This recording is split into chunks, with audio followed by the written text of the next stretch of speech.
जय हिंद साथियों, नमस्कार, सुप्रभात। कैसे हैं आप? मैं हूं आपका दोस्त देवदत्त मिश्रा, आपके अपने चैनल कोचिंग न्यूज़न पर प्रतिदिन की तरह लेकर के आया हूं करंट अफेयर की सीरीज। आज हो गए हैं 21 फरवरी, सुबह के बज गए हैं 7। करंट अफेयर की इस सीरीज को शुरुआत करते हैं इस प्रश्न के साथ, इस न्यूज़ के साथ। कल 21, आज 21 फरवरी है, कल थी 20 फरवरी। कल एक महत्वपूर्ण बैठक हुई नीति आयोग की, जिसमें प्रधानमंत्री जी ने कहा कि आर्थिक विकास के लिए केंद्र और राज्यों को मिलकर के काम करना होगा। यानी कोऑपरेटिव फेडरलिज्म की बात को जो है मजबूती से जमीन पर उतारना होगा, तभी जो है भारत का वास्तव में आर्थिक विकास किया जा सकता है।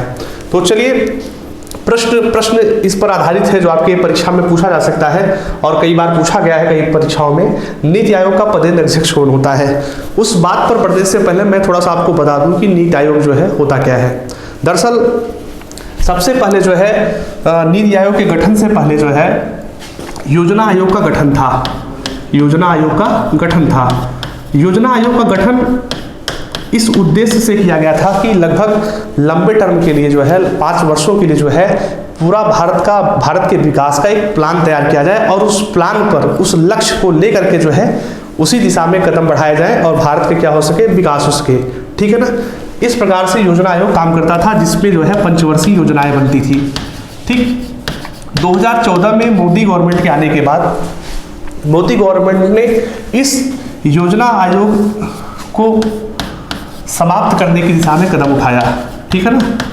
मोदी गवर्नमेंट में के पॉलिसी मेकर्स का मानना था कि योजना आयोग जो है इस समय आज के वर्तमान परिदृश्य में जो है यूजलेस हो चुकी है। ठीक है ना? इसका कोई मतलब नहीं है, क्योंकि एक तो योजना आयोग का जो काम था वो टॉप टू बॉटम था। टॉप टू बॉटम कहने का मतलब ये हो गया कि ऊपर से जो निर्देश मिलता था वही जो है सीधे सीधे राज्यों को उसका पालन करना होता था। यानी योजना आयोग जो है एक महत्वपूर्ण जो है शक्तिशाली एजेंसी बन गई थी। केंद्र की ढेर सारी योजनाओं का प्रभार किसके पास होता था? योजना आयोग के पास होता था।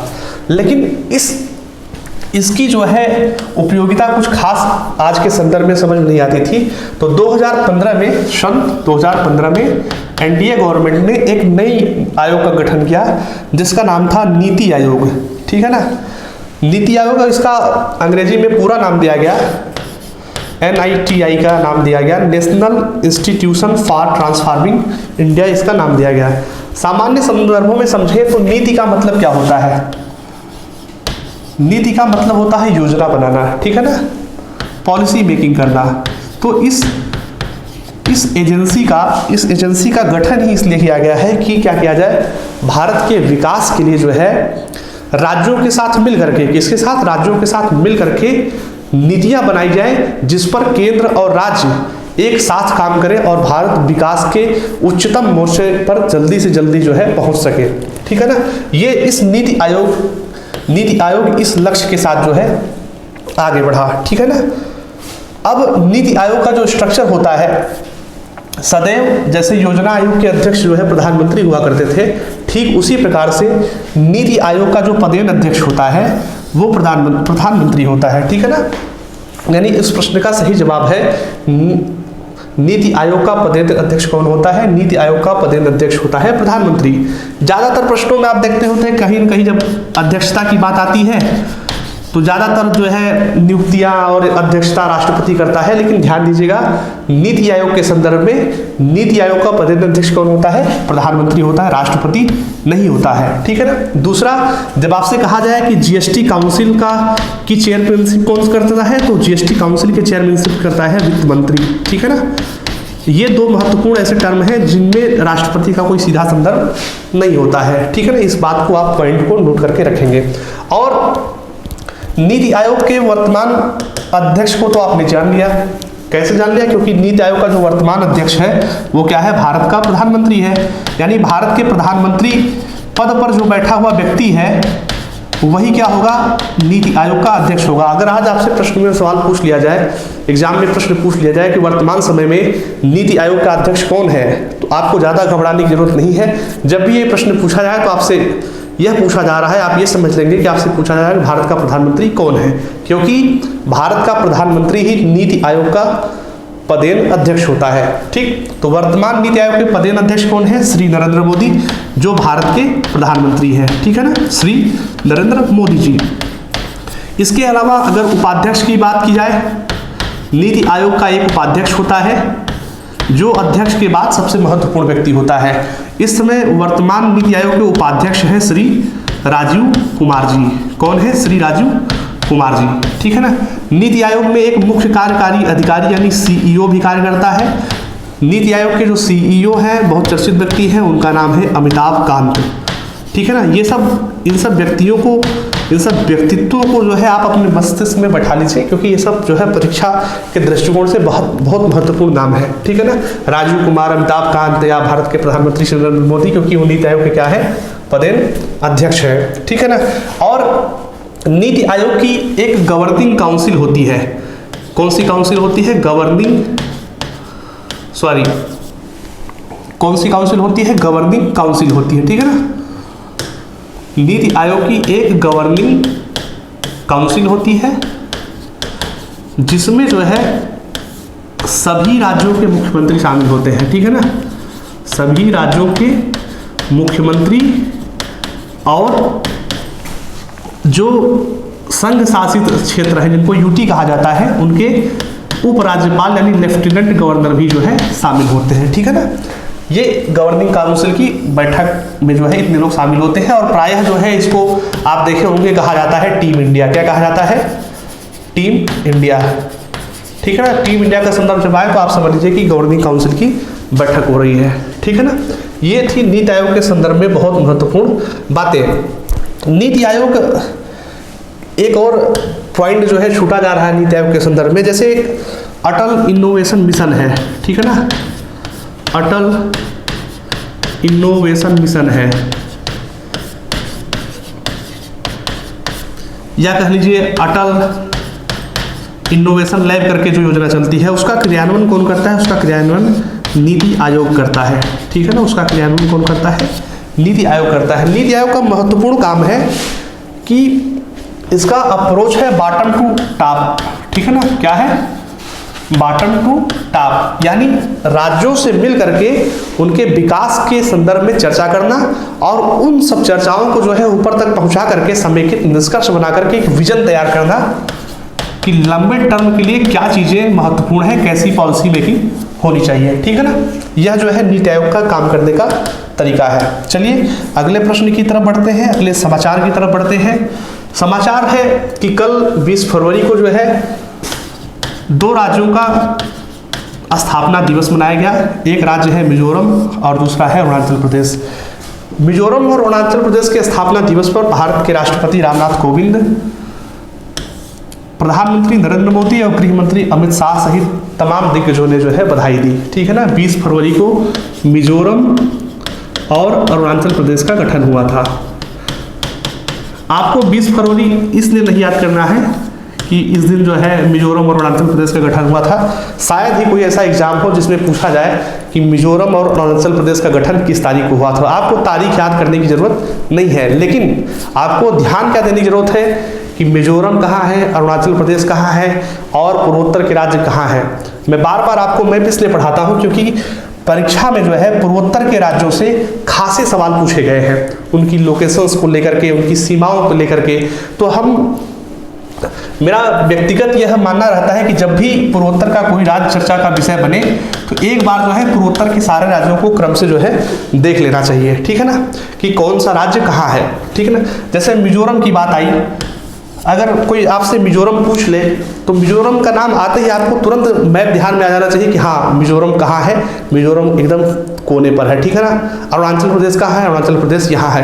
आपके मस्तिष्क में वो फिगर बैठ जाना चाहिए कि मिजोरम कहाँ है, अरुणाचल प्रदेश कहाँ है। जब ये फिगर आपके मस्तिष्क में बैठ जाएगा तो कोई भी प्रश्न चाहे जितना घुमा फिरा के पूछा जाए कभी गलत ही नहीं होगा। एक बार फिर से देख लेते हैं भारत की जो 7 सिस्टर्स हैं उनकी अवस्थिति कैसी है, ठीक है ना।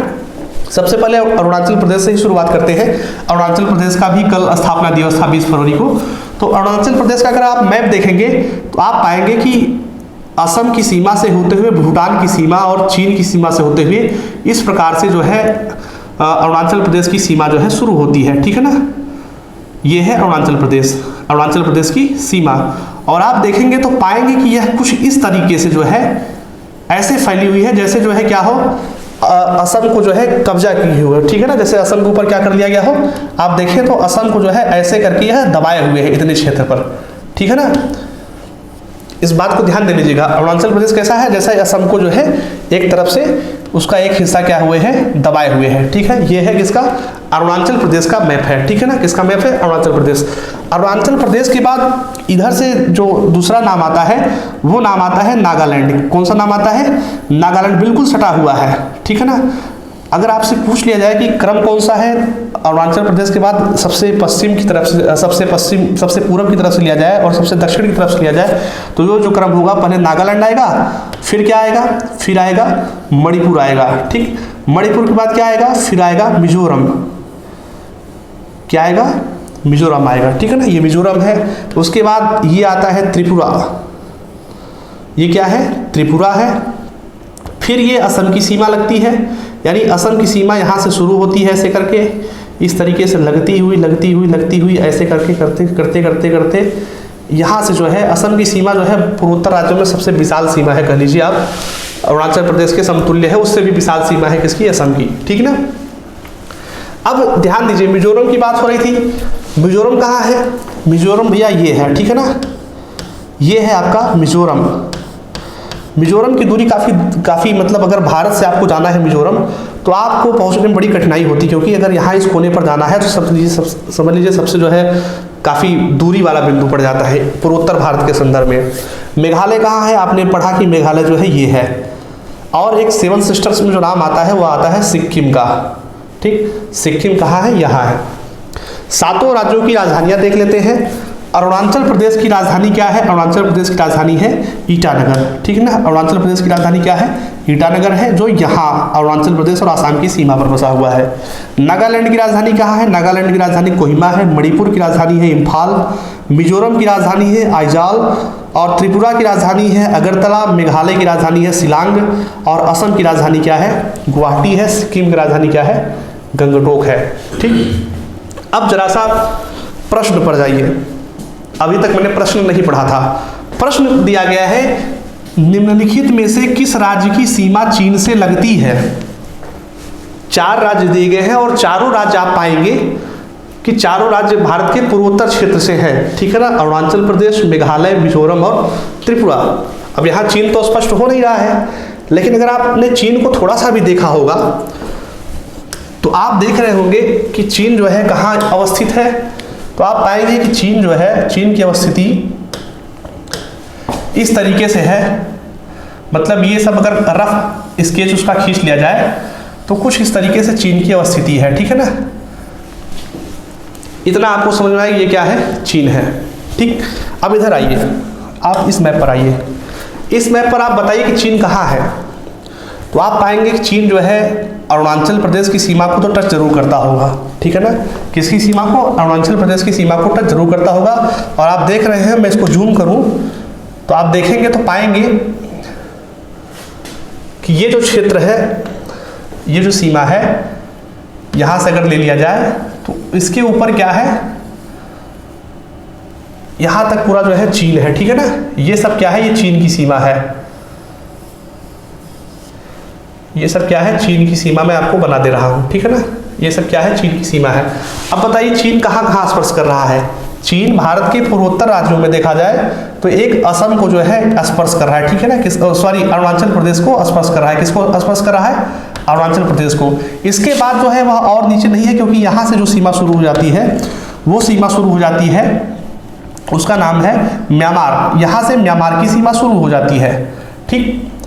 तो पूर्वोत्तर राज्यों में अगर आप देखेंगे तो पाएंगे अरुणाचल प्रदेश ही जो है एक ऐसा राज्य है, अरुणाचल प्रदेश और सिक्किम, जो क्या होता है चीन के साथ सीमा स्पर्श करता है, ठीक है ना। पूर्वोत्तर राज्यों में कौन से राज्यों में, पूर्वोत्तर राज्यों में एक सिक्किम की सीमा चीन से लगती है और दूसरा अरुणाचल प्रदेश की सीमा जो है चीन से लगती है।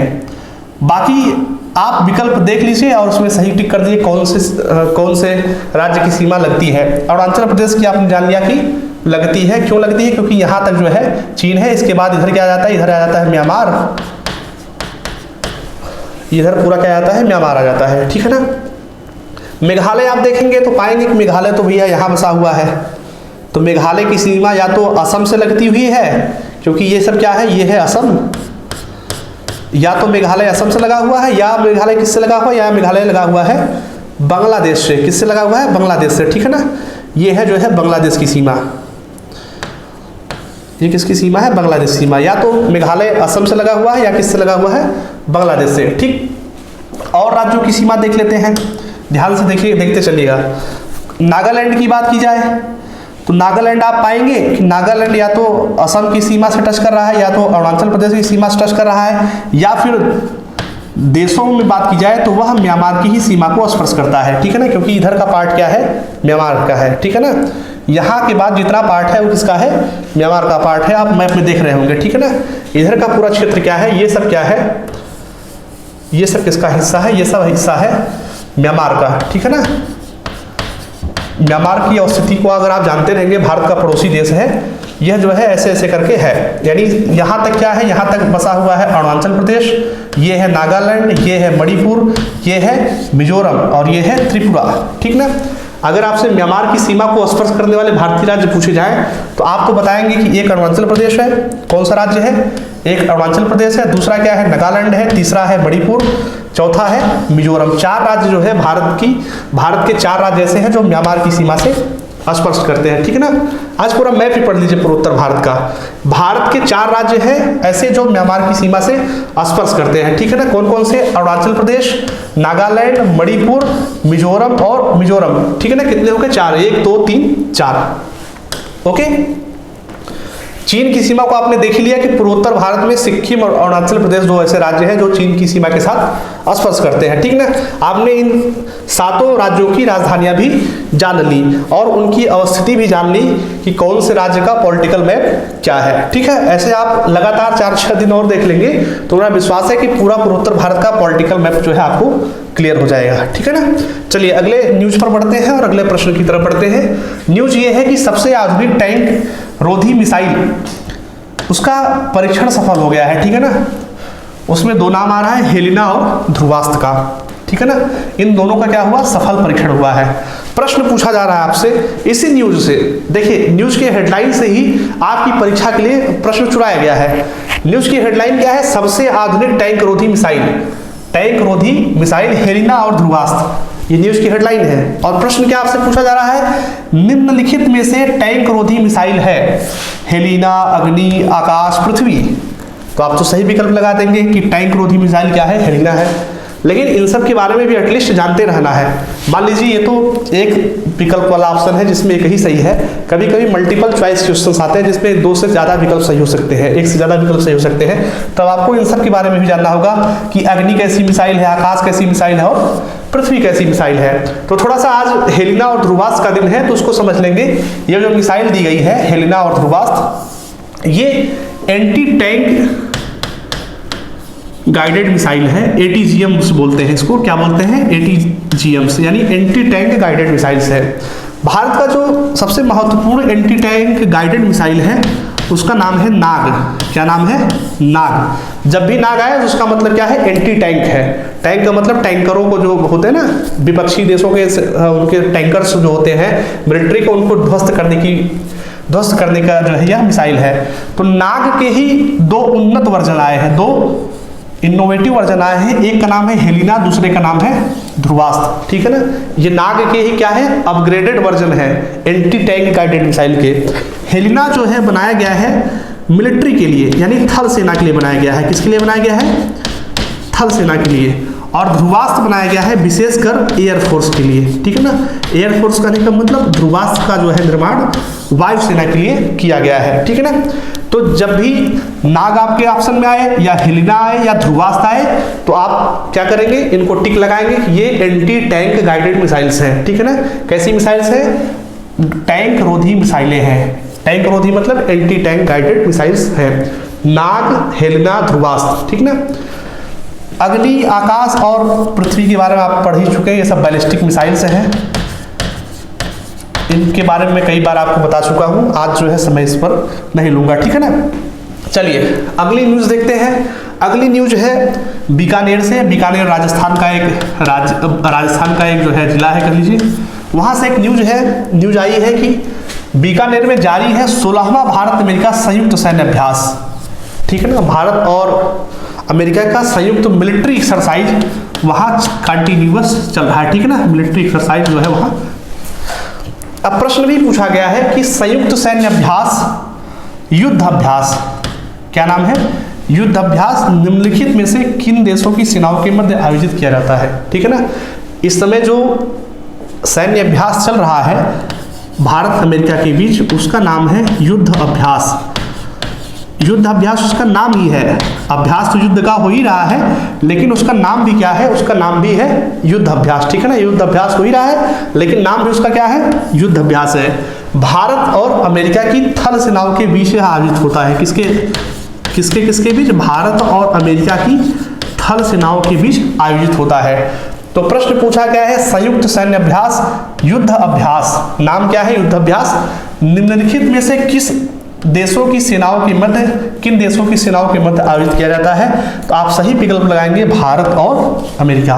भारत और अमेरिका की सेनाओं के बीच लगभग हर वर्ष जो है युद्ध अभ्यास करके जो है थल सेनाओं का अभ्यास हो रहा है। पिछले वर्ष 2020 में नहीं हो पाया था कोरोना के कारण सारी गतिविधियां क्या थी, ठप थी।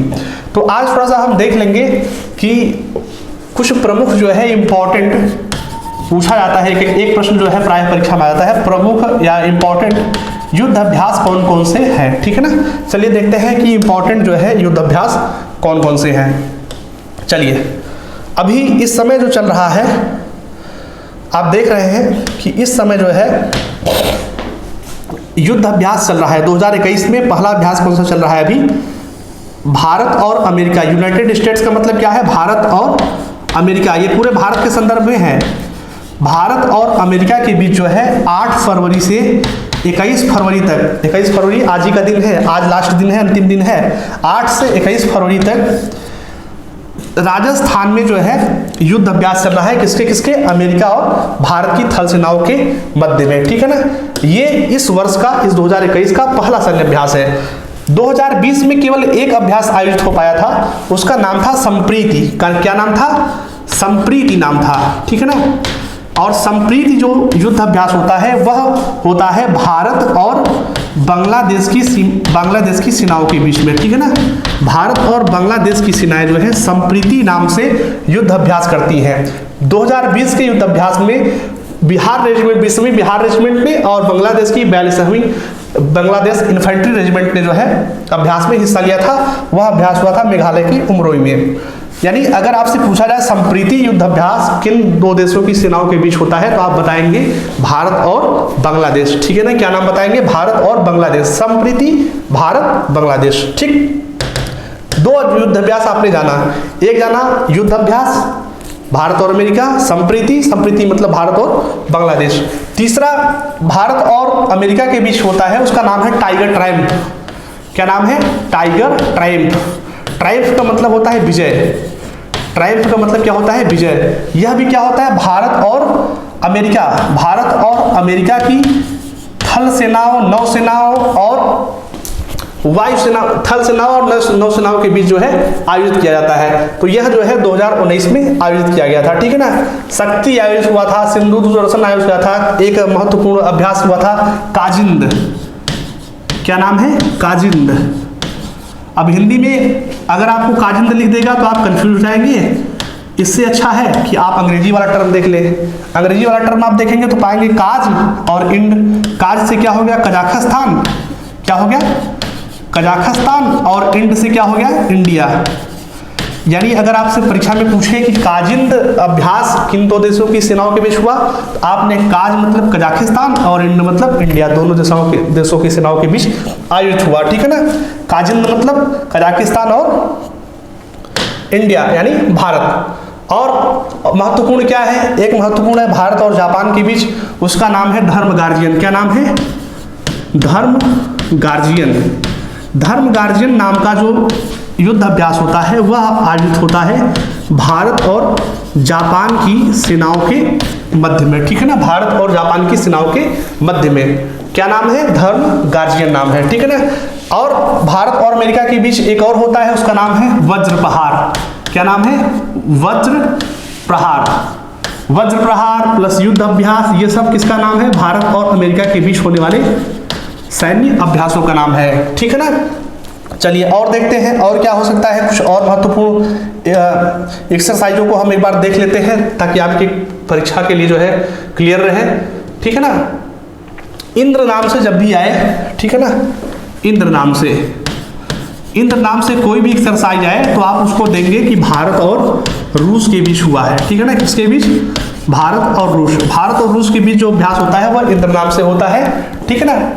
और धर्म गार्जियन का नाम है, धर्म गार्जियन आपने जान लिया, भारत और जापान। ठीक। दूसरा एक और आता है नोमैडिक एलिफेंट, क्या नाम है उसका? नोमैडिक एलिफेंट,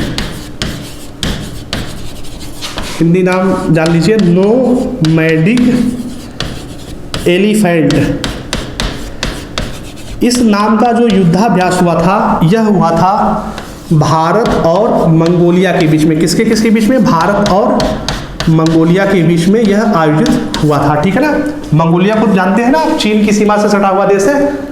ठीक, चरवाहा देश है, वहाँ भेड़ बकरी जो है ज़्यादा चराई जाती है क्योंकि वहाँ प्राकृतिक संसाधन क्या है? बहुत कम है। चलिए और देखते हैं। अब युद्ध अभ्यासों को आप देख लीजिए करके, ज़्यादा लंबा होता जा रहा है इसलिए मैं उस पर आगे नहीं बढ़ूंगा।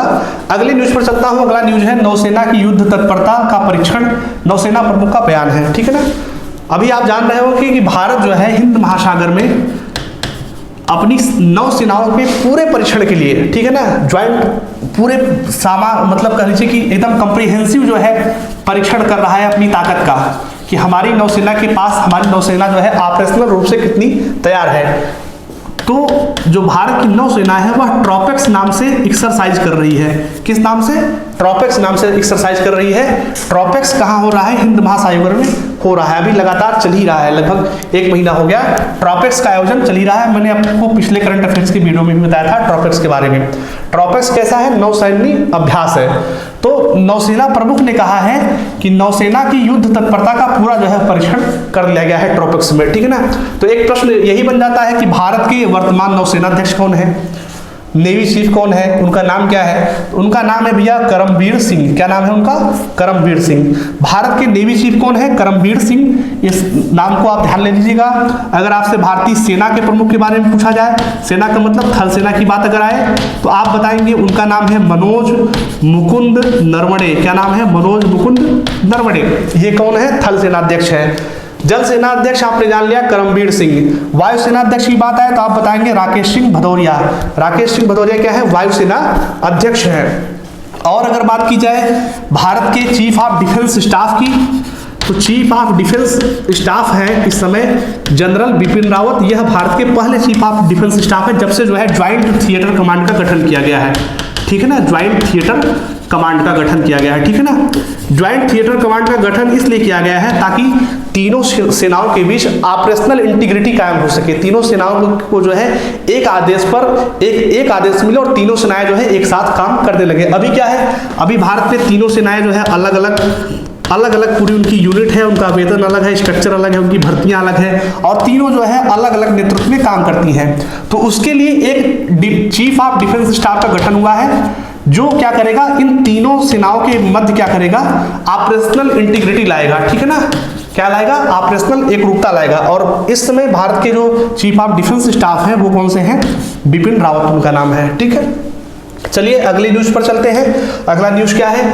अगला न्यूज है छत्तीसगढ़ से संबंधित है। छत्तीसगढ़ में किसानों की आमदनी दोगुनी करने की योजना पर अमल शुरू। किसान खुद उगाएंगे सब्जियों के हाइब्रिड बीज। प्राय इस तरीके के जो है न्यूज आपको परीक्षा में पेपर में पढ़ने को मिलते हैं। आप न्यूज लेकर के एक बार उनको पढ़ लीजिए, लेकिन बहुत ज़्यादा ध्यान देने की जरूरत नहीं है। अगर आप छत्तीसगढ़ पीसीएस की तैयारी कर रहे हैं, ठीक है ना, छत्तीसगढ़ पीसीएस की तैयारी कर रहे हैं, तब तो छत्तीसगढ़ से संबंधित सारे न्यूज़ों को आपको घोट जाना है। लेकिन आप छत्तीसगढ़ की पीसीएस की तैयारी नहीं कर रहे हैं तो आपको यही ध्यान देना है कि इस समय भारत का नेशनल न्यूज़ क्या है। और उत्तर प्रदेश में है तो उत्तर प्रदेश राज्य के संदर्भ में, मध्य प्रदेश राज्य के संदर्भ में, इन सब के संदर्भ में क्या विशेष न्यूज है उन्हीं को आपको फोकस करना है। ठीक है ना।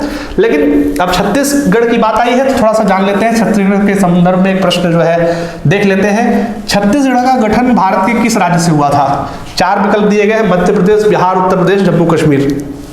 एक विकल्प तो आपने तुरंत खारिज कर दिया कि जम्मू कश्मीर से कम नहीं हुआ है, ठीक है ना। जम्मू कश्मीर कहाँ है, छत्तीसगढ़ कहाँ है। अब आपको कन्फ्यूजन होने लगेगा, अरे यार मध्य प्रदेश था कि बिहार था, उत्तर प्रदेश था, क्या था, ठीक है ना। कन्फ्यूजन हो गया ना। इसीलिए जो है आप कम से कम एक बार जो है रिवाइज जरूर कर लेना चाहिए। बहुत सरल सा प्रश्न है, छत्तीसगढ़ का गठन भारत के किस राज्य से हुआ था। तो भैया छत्तीसगढ़ का जो गठन हुआ था वह भारत के राज्य मध्य प्रदेश से उसका गठन हुआ था। किससे गठन हुआ था, मध्य प्रदेश से गठन हुआ था। मध्य प्रदेश से निकाल करके जो बनाया गया था राज्य, उसका नाम था छत्तीसगढ़। क्या नाम था, छत्तीसगढ़। बिहार से जो अलग हुआ था उसका क्या नाम था, झारखंड। क्या नाम था, झारखंड।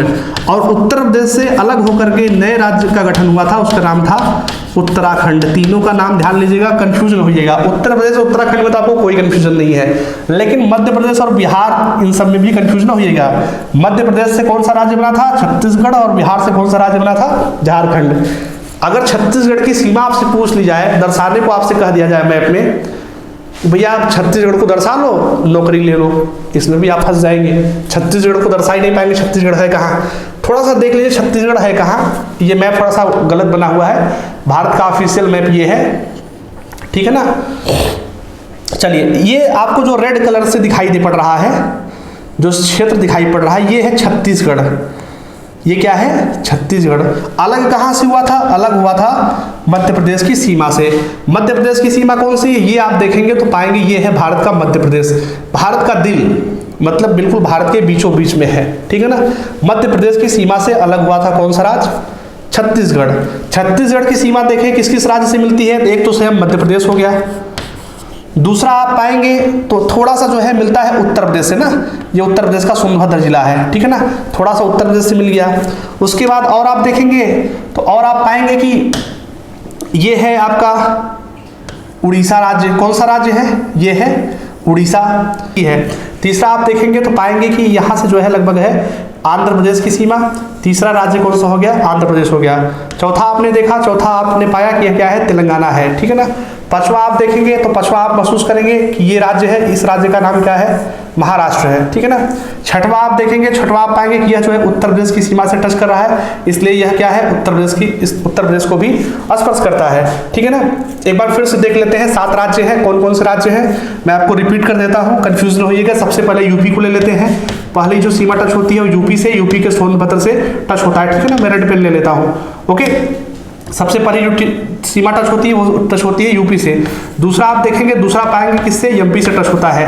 तीसरा देखेंगे, तीसरा राज्य कौन सा, ये है, इसका नाम क्या है, महाराष्ट्र। चौथा आप अगर राज्य देखेंगे तो चौथा आप पाएंगे तेलंगाना है। कौन सा राज्य है, तेलंगाना, ठीक। पांचवा राज्य आप देखेंगे तो पांचवा राज्य पाएंगे कि आप यह आंध्र प्रदेश की सीमा को भी स्पर्श करता है, तो पांचवा राज्य कौन सा हो गया, आंध्र प्रदेश हो गया। छठवां राज्य आप देखेंगे तो छठवां पाएंगे कि यह जो है उड़ीसा के सीमा को भी स्पर्श करता है। किसके सीमा को, उड़ीसा की सीमा को भी स्पर्श करता है। 7वां राज्य आप देखेंगे, 7वां राज्य पाएंगे कि यह झारखंड की सीमा को भी स्पर्श करता है। तो इस प्रकार से छत्तीसगढ़ जो है भारत के 7 राज्यों की सीमाओं को स्पर्श करता है, ठीक है ना। इस मैप को आप देख लिए होंगे तो क्लियर हो गया होगा। इसी प्रश्न के साथ, इस सेशन के साथ जो है आज के इस करंट अफेयर सीरीज को अलविदा कहते हैं। अगर आपने चैनल सब्सक्राइब नहीं किया है तो चैनल को सब्सक्राइब जरूर कर लेंगे।